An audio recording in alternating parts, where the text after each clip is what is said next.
क्या जिन बुनियादों पर इस मुल्क को आजादी हासिल हुई, क्या उन बुनियादों पर हमारा मुल्क जा रहा है, इसका भी मुहासबा हमें कर लेना चाहिए। खास तौर से जो यहाँ पे कॉन्स्टिट्यूशनल डेमोक्रेसी है, कॉन्स्टिट्यूशनल डेमोक्रेसी में जो 4 बुनियादी पहलू हैं, पहला है जस्टिस यानी इंसाफ, दूसरा है इक्वालिटी यानी समानता, और तीसरा है फ्रीडम यानी आजादी, और चौथा है फ्रेटर्निटी यानी भाईचारा। तो क्या हम अपने माहौल में इंसाफ देख रहे हैं? अगर इंसाफ नहीं देख रहे हैं तो आवाज बुलंद करिए और पूछिए हुकूमतों से कि जब हमारे बुजुर्गों ने आजादी दिलाने से पहले या आजादी दिलाते वक्त ये बात कही थी कि हम एक ऐसा मुल्क तैयार करेंगे जहां पे इंसाफ होगा, हर अमीर गरीब से इंसाफ होगा, हर छोटे बड़े से इंसाफ होगा, हर शहर वाले से गांव वाले से इंसाफ होगा, हर अकलियत या अक्सरियत से इंसाफ होगा, तो क्या वो इंसाफ हो रहा है? मैं समझता हूं ये अभी हमें सोचने का मुकाम है। दूसरे पॉइंट पे आइए, इक्वालिटी, समानता। क्या समानता है? मैं समझता हूं अभी इस पे काम करना बाकी है। अभी बहुत हमारे यहाँ छुआछूत, छोटा बड़ा, ऊंच नीच, जात बिरादरी, मजहब में, इलाकों में अभी बहुत असबियत है, बहुत असमानता है। अभी हमें इस पे काम करने की जरूरत है। और तीसरा नंबर जो मैंने कहा आपसे, आजादी। आजादी का मतलब सिर्फ लफ्जी आजादी नहीं होता। आजादी जो मेरे बुजुर्गों ने इस मुल्क को आजाद कराते वक्त जो ख्वाब देखा था आजादी का, वो था हमें खाने की आजादी होगी, हमें पहनने की आजादी होगी, हमें बोलने की आजादी होगी, हम जिस मजहब पे चलना चाहें उस मजहब पे चलने की आजादी होगी, हम जिस तरीके से रहना चाहें उस तरीके से रहने की आजादी होगी, हम जो बोलना चाहें हमें वैसे बोलने की आजादी होगी। क्या है ऐसी आजादी? क्या बात है, वाह वाह। मैं समझता हूं यहाँ पे भी सवालिया निशान लगता है। और चौथे नंबर पे आते हैं हम फ्रेटर्निटी, भाईचारा। किसी भी मुल्क, किसी भी कौम की अगर सबसे बड़ी कोई कुव्वत होती है तो उसका भाईचारा होता है। और ये तो मेरा जो अजीम मुल्क है, ये दुनिया में मुनफरिद है। इसमें तमाम मज़ाहिब, तमाम ज़बानें, तमाम कल्चर, तमाम इलाके एक साथ मिलकर कुव्वत बन के रहते हैं, या यूं जो हम हिंदी में इसको कहते हैं, इसकी अनेकता में एकता इसकी ताकत है। Unity in diversity is our strength. लेकिन कुछ ना समझ लोग उसको तार तार करने की कोशिश कर रहे हैं, कुछ उस पर जरब लगा रहे हैं, वो बार बार ऐसी कोशिश कर रहे हैं कि समाज का ताना बाना टूट जाए, और खास तौर से एक तबके को टारगेट करके उनकी हुब्बुल वतनी, उनकी देशभक्ति में सवालिया निशान लगाते हैं। तो मेरे दोस्तों, बुजुर्गों, भाइयों, बच्चों, ये सोचने का मकाम है कि अगर देश में फ्रेटर्निटी नहीं रहेगी, भाईचारा नहीं रहेगा, तो ये देश कमजोर हो जाएगा। आइए हम याद करें अपने उन अपने बुजुर्गों की कुर्बानियां। मैं अगर एक मिसाल देके अपनी बात खत्म कर दूं कि जब अशफाकुल्लाह खां और राम प्रसाद बिस्मिल जब ट्रेन कांड में, ककोरी ट्रेन कांड में, जब वो अंग्रेजों ने उनको अरेस्ट कर लिया, अरेस्ट करके जब उनको मुकदमा चला के उनको फांसी का हुक्म दिया गया, तो अशफाकुल्लाह खान साहब के पास ये ऑफर था कि तुम सरकारी गवाह बन जाओ और पंडित राम प्रसाद बिस्मिल के खिलाफ तुम गवाही दे दो, ले और तुम छूट जाओगे और हम राम प्रसाद बिस्मिल को हम फांसी पर लटका देंगे। तो वही शहीद अशफाकुल्लाह खान थे जिन्होंने कहा नहीं, मुझे फांसी का फंदा मंजूर है लेकिन अपने भाई से गद्दारी मंजूर नहीं। वाह वाह वाह। मैं सीधे सीधे चलता हूँ। चेयरमैन अल हफीज एजुकेशनल एकेडमी के चेयरमैन जनाब कलीमुल हफीज साहिब, जिनकी रात दिन की काविशों से पूरी जिंदगी का ये सरमाया आपके कदमों में डाल दिया है। तालियों से इस्तकबाल करें उस शख्सियत का। आपसे रूबरू होने के लिए मैं उनसे गुजारिश करता हूँ। माइक पर जनाब कलीमुल हफीज साहिब। तालियों में मजा नहीं आया, ऐसा लगा ही नहीं कि ऐसे शेजवान के लोग उस शख्सियत का इस्तकबाल कर रहे हैं जिन्होंने आपके बच्चों के मुस्तकबिल बनाने के लिए अपने आप को कुर्बान करने का जज्बा पैदा किया है। मोहतरम जनाब कलीमुल हफीज साहिब। औज़ु बिल्लाहि मिनश शैतानिर रजीम, बिस्मिल्लाहिर रहमानिर रहीम। लहू वतन के शहीदों का रंग लाया है, उछल रहा है जमाने में नाम आजादी। क्या बात है।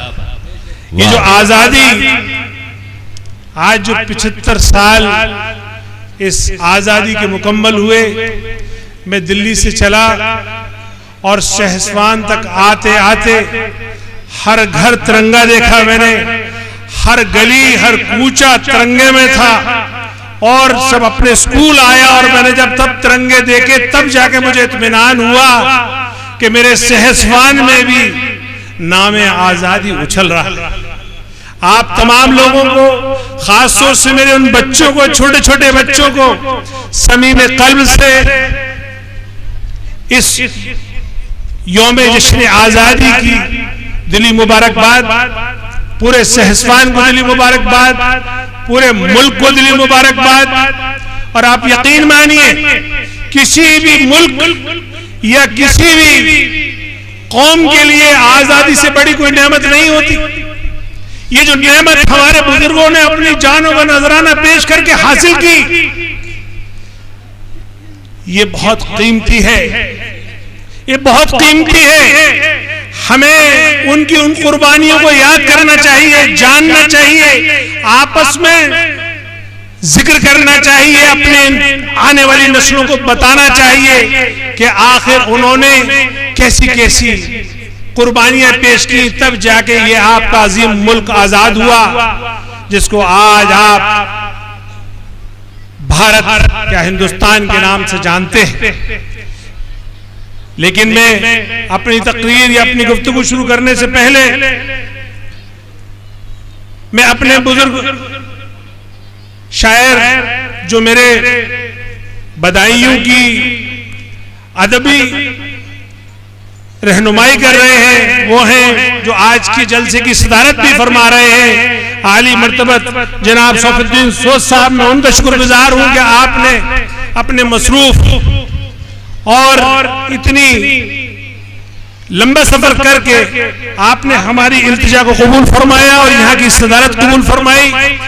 उसी के साथ मेरे दोस्त और खास तौर से हम चार बहुत करीबी दोस्त हैं।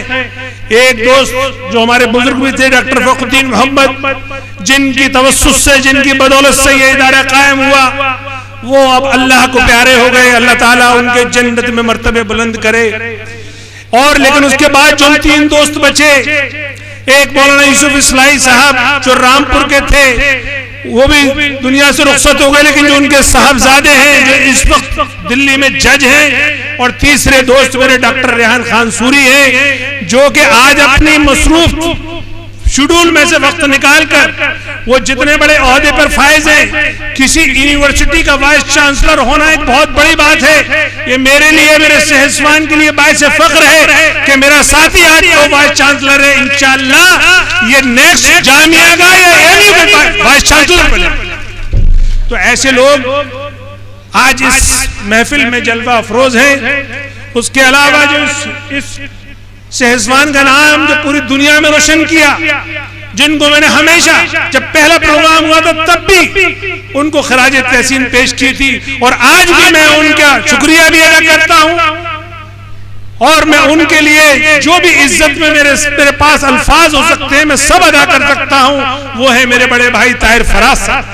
ताहिर फराज साहब एक मामूली नाम नहीं है। फिल्मी दुनिया से लेकर अदबी दुनिया तक, अमेरिका से लेकर अफ्रीका तक, पाकिस्तान से लेकर ढाका तक, आप कहीं भी चले जाएं, ताहिर फराज का नाम बहुत इज्जत और मर्तबे से लिया जाता है।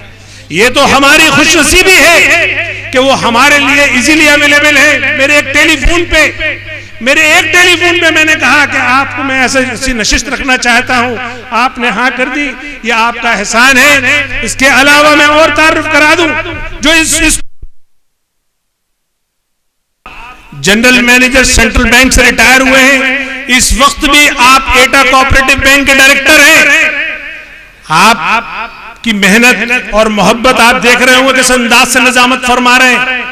आप हमारे बड़े भी हैं, हमारे बुजुर्ग भी हैं, और हम कशिश एटवी साहब से रहनुमाई हासिल करते हैं। तो इसी तरीके से मैं अगर फर्दन सबका शुक्रिया अदा करूं, मेरे छोटे भाई राजीव रियाज साहब जिन्होंने नात पढ़ी, वो मेरे साथ काम करते हैं। मैं जानता हूं निहायत शरीफुल नफ्स, एक बेहतरीन इंसान, अम्बेडकराइट, एक बहुत ही उसूल पसंद सोशल साइंटिस्ट, और उसके अलावा एक शानदार शायर है। मैं एक और अपने सहसवान के दरख्शंदा सितारे या चमकते हुए सितारे का जिक्र करूं, जो मेरा छोटा भाई है, वो है खालिद अखलाक सहसवानी, जिसने आपके शहर का नाम पूरी दिल्ली में रोशन कर रखा, जो इस वक्त हर नशिस्त, हर छोटे बड़े मुशायरे की रौनक बने हुए हैं। हमारा सीना फख्र से चौड़ा हो जाता है जब हम उनके नाम के आगे खालिद अखलाक सहसवानी लिखा हुआ देखते हैं कि हमारे वतन को का नाम रोशन कर रहे हैं। इसी सिलसिले में मेरी बड़ी बहन डॉक्टर वसीम राशिद साहिबा, जो एक प्रिंसिपल भी है, टीचर भी है, मुसन्निफ भी है, एंकर भी है, सहाफी भी है और यकीनन एक बहुत अच्छी शायरा भी है, वो आपके सामने रूबरू होंगी।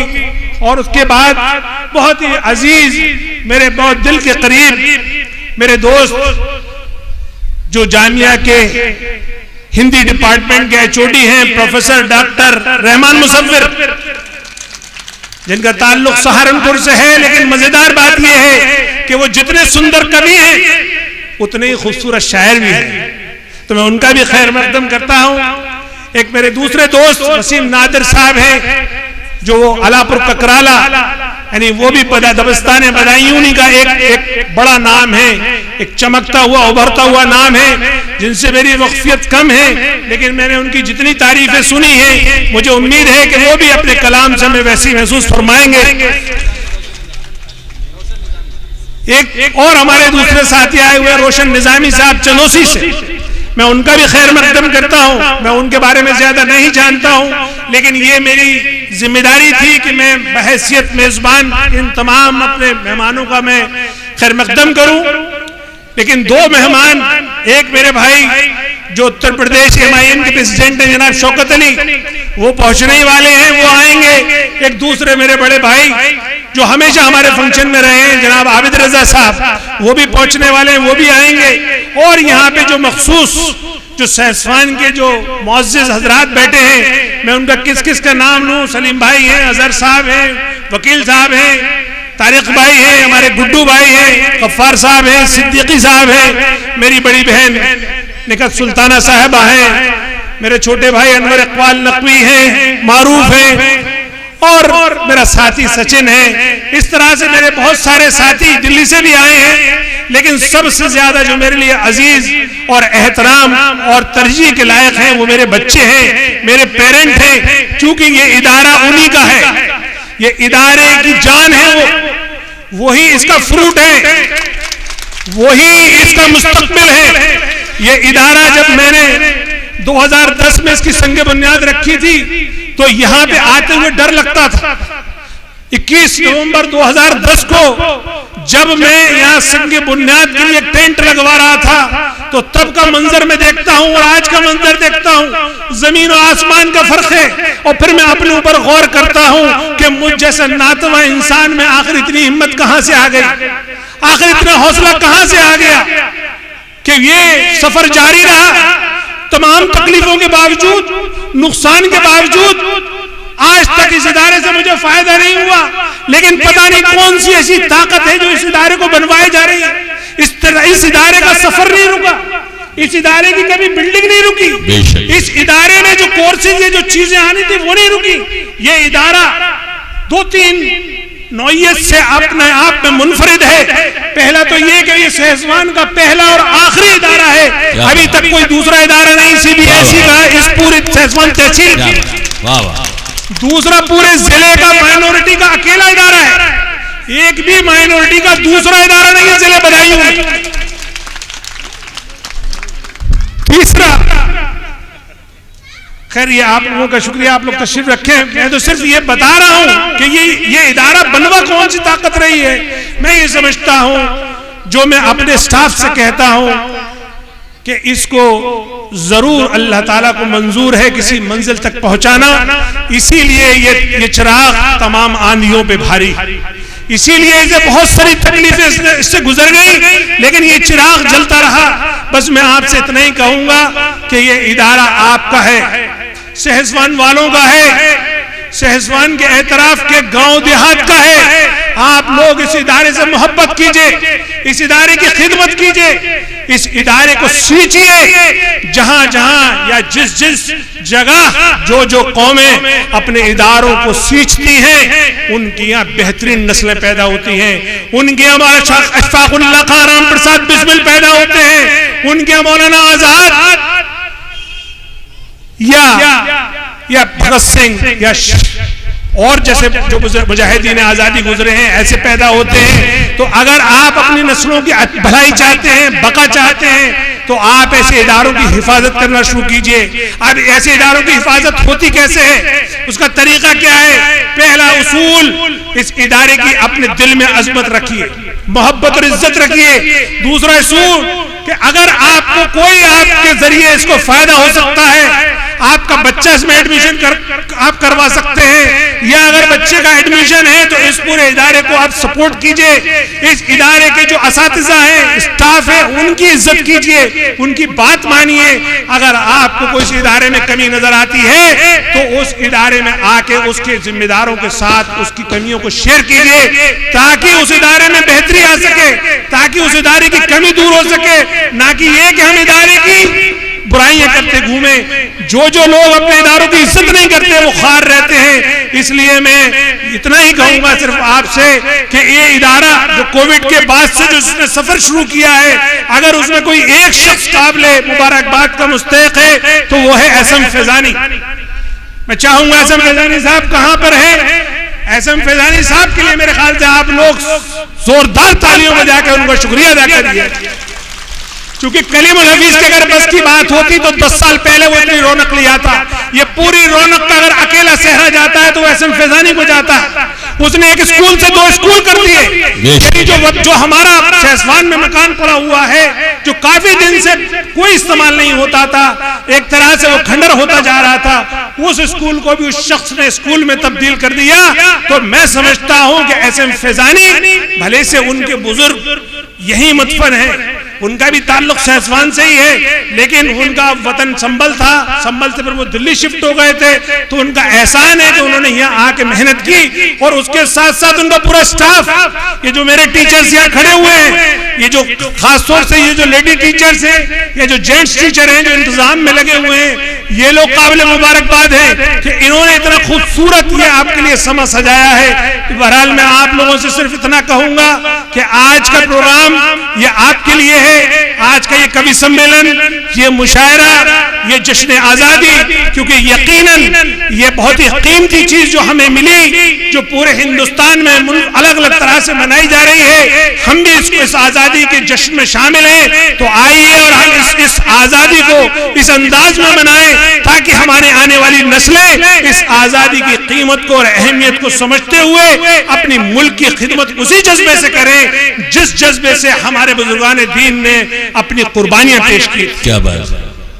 तो मेरे दोस्तों, बच्चों, इदारे ये भी सदियों में बना करते हैं, ये आसानी से नहीं बनते। इसके पीछे जो मेहनतें होती हैं, जो काविशें होती हैं, उसके बड़ी लंबी दास्तान है, मैं उस पर नहीं जाऊंगा। मैं आखिर में बस यही कहूंगा कि मेरी दुआ है कि जिस तरह से ये हमारा मुल्क फल फूल रहा है, जिस तरह से मुल्क अपनी तरक्की की तरफ गामजन है, उसी तरह से ये स्कूल भी हमारा गामजन हो। लेकिन क्या जिन बुनियादों पर इस मुल्क को आजादी हासिल हुई, क्या उन बुनियादों पर हमारा मुल्क जा रहा है, इसका भी मुहासबा हमें कर लेना चाहिए। खास तौर से जो यहाँ पे कॉन्स्टिट्यूशनल डेमोक्रेसी है, कॉन्स्टिट्यूशनल डेमोक्रेसी में जो 4 बुनियादी पहलू हैं, पहला है जस्टिस यानी इंसाफ, दूसरा है इक्वालिटी यानी समानता, और तीसरा है फ्रीडम यानी आजादी, और चौथा है फ्रेटर्निटी यानी भाईचारा। तो क्या हम अपने माहौल में इंसाफ देख रहे हैं? अगर इंसाफ नहीं देख रहे हैं तो आवाज बुलंद करिए और पूछिए हुकूमतों से कि जब हमारे बुजुर्गों ने आजादी दिलाने से पहले या आजादी दिलाते वक्त ये बात कही थी कि हम एक ऐसा मुल्क तैयार करेंगे जहां पे इंसाफ होगा, हर अमीर गरीब से इंसाफ होगा, हर छोटे बड़े से इंसाफ होगा, हर शहर वाले से गांव वाले से इंसाफ होगा, हर अकलियत या अक्सरियत से इंसाफ होगा, तो क्या वो इंसाफ हो रहा है? मैं समझता हूं ये अभी हमें सोचने का मुकाम है। दूसरे पॉइंट पे आइए, इक्वालिटी, समानता। क्या समानता है? मैं समझता हूं अभी इस पे काम करना बाकी है। अभी बहुत हमारे यहाँ छुआछूत, छोटा बड़ा, ऊंच नीच, जात बिरादरी, मजहब में, इलाकों में अभी बहुत असबियत है, बहुत असमानता है। अभी हमें इस पे काम करने की जरूरत है। और तीसरा नंबर जो मैंने कहा आपसे, आजादी। आजादी का मतलब सिर्फ लफ्जी आजादी नहीं होता। आजादी जो मेरे बुजुर्गों ने इस मुल्क को आजाद कराते वक्त जो ख्वाब देखा था आजादी का, वो था हमें खाने की आजादी होगी, हमें पहनने की आजादी होगी, हमें बोलने की आजादी होगी, हम जिस मजहब पे चलना चाहें उस मजहब पे चलने की आजादी होगी, हम जिस तरीके से रहना चाहें उस तरीके से रहने की आजादी होगी, हम जो बोलना चाहें हमें वैसे बोलने की आजादी होगी। क्या है ऐसी आजादी? क्या बात है, वाह वाह। मैं समझता हूं यहाँ पे भी सवालिया निशान लगता है। और चौथे नंबर पे आते हैं हम, फ्रेटर्निटी, भाईचारा। किसी भी मुल्क, किसी भी कौम की अगर सबसे बड़ी कोई कुव्वत होती है तो उसका भाईचारा होता है। और ये तो मेरा जो अजीम मुल्क है, ये दुनिया में मुनफरिद है। इसमें तमाम मज़ाहिब, तमाम ज़बानें, तमाम कल्चर, तमाम इलाके एक साथ मिलकर कुव्वत बनकर रहते हैं। या यूं जो हम हिंदी में इसको कहते हैं, इसकी अनेकता में एकता इसकी ताकत है। Unity in diversity is our strength. लेकिन कुछ ना समझ लोग उसको तार तार करने की कोशिश कर रहे हैं, कुछ उस पर जरब लगा रहे हैं। वो बार बार ऐसी कोशिश कर रहे हैं कि समाज का ताना बाना टूट जाए, और खास तौर से एक तबके को टारगेट करके उनकी हुब्बुल वतनी, उनकी देशभक्ति में सवालिया निशान लगाते हैं। तो मेरे दोस्तों, बुजुर्गों, भाइयों, बच्चों, ये सोचने का मकाम है कि अगर देश में फ्रेटर्निटी नहीं रहेगी, भाईचारा नहीं रहेगा, तो ये देश कमजोर हो जाएगा। आइए हम याद करें अपने उन अपने बुजुर्गों की कुर्बानियां। मैं अगर एक मिसाल देके अपनी बात खत्म कर दूं कि जब अशफाकुल्लाह खां और राम प्रसाद बिस्मिल जब ट्रेन कांड में, ककोरी ट्रेन कांड में, जब वो अंग्रेजों ने उनको अरेस्ट कर लिया, अरेस्ट करके जब उनको मुकदमा चला के उनको फांसी का हुक्म दिया गया, तो अशफाकुल्लाह खान साहब के पास यह ऑफर था कि तुम सरकारी गवाह बन जाओ और पंडित राम प्रसाद बिस्मिल के खिलाफ तुम गवाही दे दो, ले और तुम छूट जाओगे और हम राम प्रसाद बिस्मिल को हम फांसी पर लटका देंगे। तो वही शहीद अशफाकुल्लाह खान थे जिन्होंने कहा नहीं, मुझे फांसी का फंदा मंजूर है लेकिन अपने भाई से गद्दारी मंजूर नहीं। वाह वाह वाह। तो ये मेरे बुजुर्गों की कुर्बानियां हैं। मैं एक और मिसाल आपके सामने पेश करूं कि जब बहादुर शाह जफर 1857 की क्रांति, 1857 के गदर की लड़ाई को लीड कर रहे थे, उस दौरान जब दो फौजी, एक हुकुमचंद जैन और एक हुकुमचंद जैन थे और एक थे मौलवी साहब, दोनों को ये हुक्म दिया कि अंग्रेजों के खिलाफ लड़ते लड़ते वो अंग्रेजों के गिरफ्तार हो गए। और गिरफ्तार होने के बाद फिर जब अंग्रेजों ने उनको सजा दी, तो पता है आपको क्या सजा दी? एक ही पेड़ से हुकुमचंद जैन और मौलवी साहब की लाश टांग दी और सारे जमाने को, पूरी दिल्ली को दिखाया, देखो हम कैसी सजा देते हैं। और उसके बाद जो जुल्म अंग्रेजों ने किया उसकी इंतहा देखिए, हुकुमचंद जैन को दफनाया गया और मौलवी साहब को जलाया गया। तो ये है हमारे बुजुर्गों की कुर्बानी, ये है हमारे बुजुर्गों का हिंदू मुस्लिम भाईचारा। इसी सिलसिले में चूंकि टारगेट किया जाता है तो हम एक पूरी मुहिम चला रहे हैं। उस मुहिम में बाकायदा हम ये बता रहे हैं कि हमारे बुजुर्गों ने, हमारे असलाफ ने क्या क्या कुर्बानियां पेश की हैं। और ये 10 तारीख से लेकर 15 तारीख तक हमने पूरी मुहिम चलाई।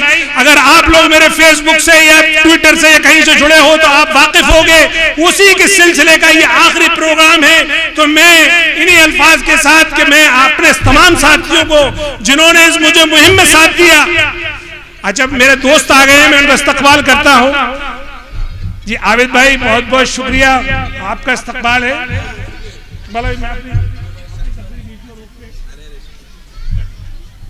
बहरहाल चूंकि मेरे दोस्त तशरीफ ले आए थे, अपने बात बीच में रोक दी। तो मैं जो मुहिम पे लगा हुआ हूँ, मैं मुहिम पे लगा हुआ हूँ कि मुझे फ्रेटर्निटी हासिल करनी है, वो भाईचारा हासिल करना है, मुझे वो पैगाम देना अपनी नई नस्ल को जो मेरे बुजुर्गों ने अपनी कुर्बानी देके जिस पैगाम के तहत इस मुल्क को आजाद कराया था। आखिर में मैं आप तमाम के आने का, यानी खासों से जो दूर दराज से बच्चियां आई हैं, बहनें आई हैं, मेरी बेटियां आई हैं और मेरे बच्चे आए हैं, मैं उनका शुक्रिया अदा करता हूं, उनका इस्तकबाल भी करता हूं। और मैं उम्मीद करता हूं कि अब हमारे मुशायरे का अब एक नया अंदाज होगा। तकरीर का सिलसिला यहाँ खत्म हुआ, अभी हमारे एक दोस्त आए हुए हैं, उनकी तकरीर आप लोग सुनेंगे, लेकिन अब ये हमारे नाज़िम मुशायरा पे डिपेंड करेगा वो कैसे तरतीब करते हैं। इन्हीं अल्फाज के साथ, शुक्रिया के साथ, वाखिरु दावाना अल्हम्दुलिल्लाहि रब्बिल आलमीन, अस्सलाम वालेकुम। शुक्रिया जनाब।